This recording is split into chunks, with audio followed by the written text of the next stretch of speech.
A Stanley Cup caliber team is built in many ways, through drafting, signing free agents, and key trades. Every once in a while, the NHL is rocked by a blockbuster trade from a team looking to make a splash and change the future of their franchise. But sometimes those monster trades don't pan out. In fact, sometimes they're complete disasters for a team. In today's video, we're ranking the top 10 worst trades in NHL history. Trades that rocked the hockey world, created Hall of Fame legends, and left fan bases in utter shock. Let's dive in.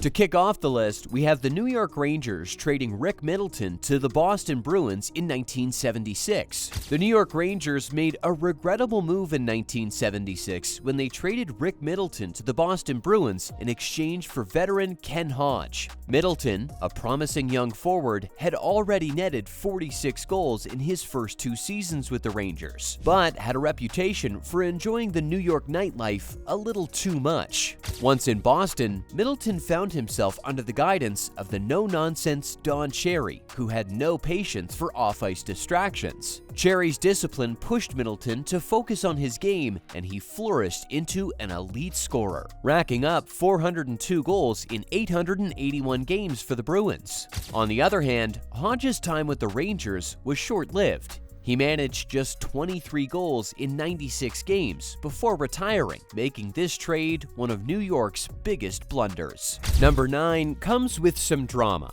We have the Montreal Canadiens trading away Hall of Fame legend Patrick Waugh. Montreal sent Waugh and team captain Mike Keane to the Colorado Avalanche in exchange for Jocelyn Thibault, Martin Rachinski, and Andrei Kovalenko. The deal was nothing short of a disaster for the Canadiens. With Waugh in net, Colorado instantly became a powerhouse, winning the Stanley Cup in 1996 and again in 2001. Meanwhile, Montreal spiraled into mediocrity, struggling to remain competitive for years after the trade.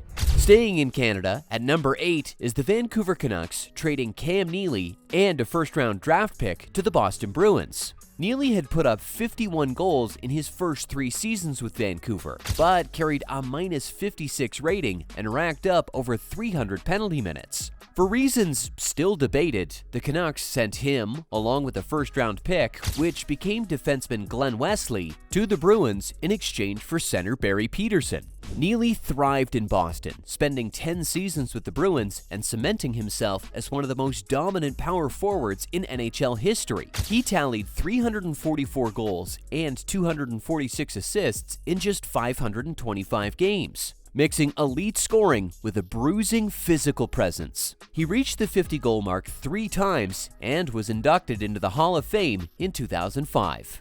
Meanwhile, Peterson's career in Vancouver never lived up to expectations. He only managed one 20-goal season with the Canucks before bouncing around the league, making this trade an all-time blunder for Vancouver. At number 7, we have the New York Islanders' disastrous decision to trade Zdeno Chara to the Ottawa Senators in June 2001. At the time, Chara had yet to develop into the dominant defenseman he would later become. So the Islanders included him in a deal alongside Bill McCult and a first-round draft pick to acquire Alexei Yashin. Yashin was a highly skilled forward and a former second overall pick in the 1992 draft.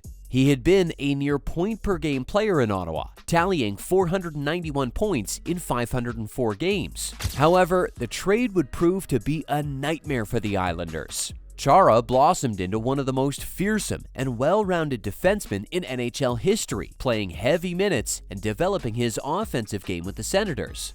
He recorded 146 points in 299 games for Ottawa while anchoring their blue line. To make matters worse for the Islanders, the first-round pick they gave up turned into none other than Jason Spezza, who became a franchise cornerstone and captain for Ottawa.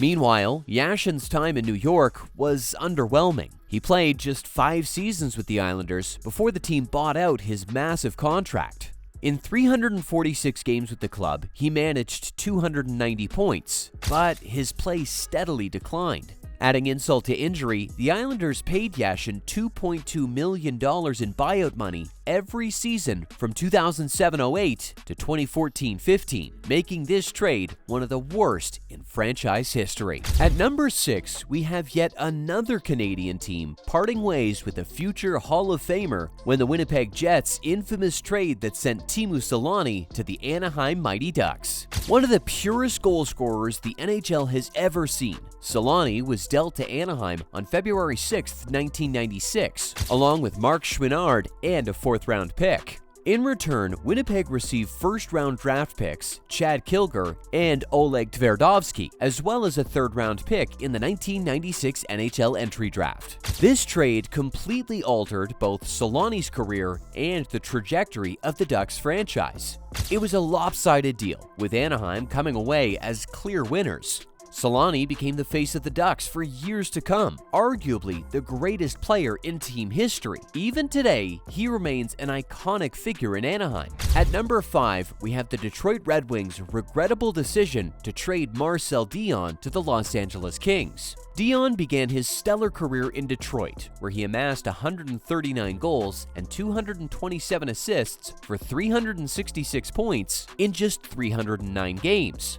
However, in 1975, the Red Wings front office made a stunning move, sending Dionne and defenseman Bart Crashley to the Kings in exchange for Dan Maloney, Terry Harper, and a second-round draft pick. The trade proved to be a disaster for Detroit. Dionne flourished in Los Angeles, played 12 seasons with the Kings, and racking up an incredible 1,307 points in 921 games. He recorded 650-goal seasons and set multiple franchise scoring records, solidifying his place as one of the greatest players in NHL history. Dionne was inducted into the Hockey Hall of Fame in 1992, while Detroit was left wondering, what could have been? At number 4, we have the Calgary Flames shipping Brett Hull to the St. Louis Blues, one of the worst trades in NHL history. In March 1988, despite being just 23 years old and in the midst of an impressive rookie season with 50 points in his first 52 games, Hull was sent to St. Louis, along with Steve Bozek.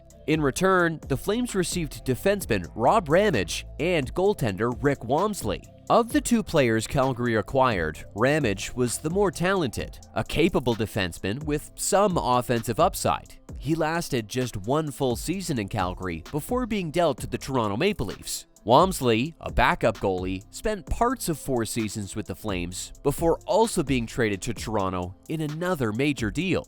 Meanwhile, the Blues landed one of the greatest goal scorers in NHL history. Hull wasted no time making an impact, scoring 41 goals in his first full season in St. Louis. He then went on to an incredible 3-year tear, netting 72, 86, and 70 goals in consecutive seasons. Hull spent 11 years with the Blues, playing 744 games and lighting the lamp 527 times, cementing himself as a franchise legend. For Calgary, this trade remains one of the most painful what-ifs in team history. Cracking the top 3, we have yet another painful trade for the Calgary Flames, the 1992 blockbuster that sent Doug Gilmour to the Toronto Maple Leafs in a massive 10-player deal. At 28 years old, Gilmour wasn't a rising prospect, but already an established NHL star. Splitting his first 9 seasons between the St. Louis Blues and Flames, he had proven himself as a dynamic offensive player, averaging nearly a point per game through his first 650 contests. Heading the other way was Gary Leeman, a former 50-goal scorer with Toronto. However, his time in Calgary was forgettable. He managed just 11 goals in 59 games before being shipped off to the Montreal Canadiens. Meanwhile, Gilmour became a legend in Toronto. His leadership and relentless, gritty play made him one of the most beloved captains in franchise history. Despite his smaller frame, he played a physical style while consistently putting up big offensive numbers. Over 7 seasons with the Leafs, Gilmour racked up 452 points in 393 games, while also accumulating 386 penalty minutes. His impact on the franchise was undeniable, and in 2011, he was rightfully inducted into the Hockey Hall of Fame. At number 2, we have one of the most painful trades in Edmonton Oilers history, the 1991 deal that sent Mark Messier to the New York Rangers. Already a 5-time Stanley Cup champion with Edmonton, Messier was the heart and soul of the franchise when the Oilers decided to move him. The trade sent Messier, along with future considerations, which became Jeff Bukaboom and David Shaw, to the Rangers in exchange for Louis DeBrusk, Stephen Rice, and veteran Bernie Nichols. At 29 years old, Messier still had plenty of elite hockey left in him, and the return for Edmonton failed to match what they were losing. DeBrusk played parts of 6 seasons with the Oilers, but never made a major impact. Rice split his time between the Oilers and the minors, struggling to establish himself as an everyday NHL player. Nichols, the most accomplished piece coming back, lasted only parts of 2 seasons before being dealt to the New Jersey Devils. Meanwhile, Messier thrived in New York. In his first season with the Rangers, he put up an impressive 107 points. His defining moment came in the 1993-94 playoffs, when he famously guaranteed a Game 6 victory against the New Jersey Devils in the Eastern Conference Final, then delivered with a hat trick.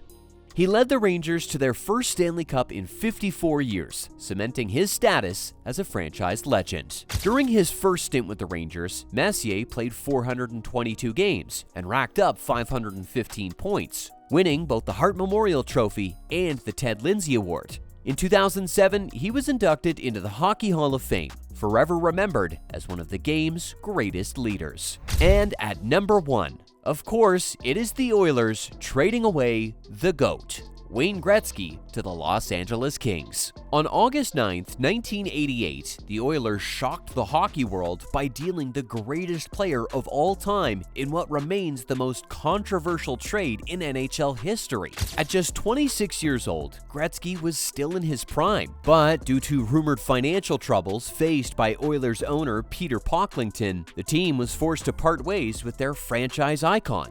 The return for Edmonton included 2 players and 3 first-round draft picks. One of those players, Jimmy Carson, had a brief but productive stint, putting up a 100-point season before leaving after just 2 years. Martin Gelinas, another piece in the deal, played 4 seasons in Edmonton but never became a star. As for the draft picks, they yielded little impact. Jason Miller and Nick Stojdehar combined for just 8 NHL games, while Martin Raczynski developed into a solid player but only played 2 games with the Oilers before being traded.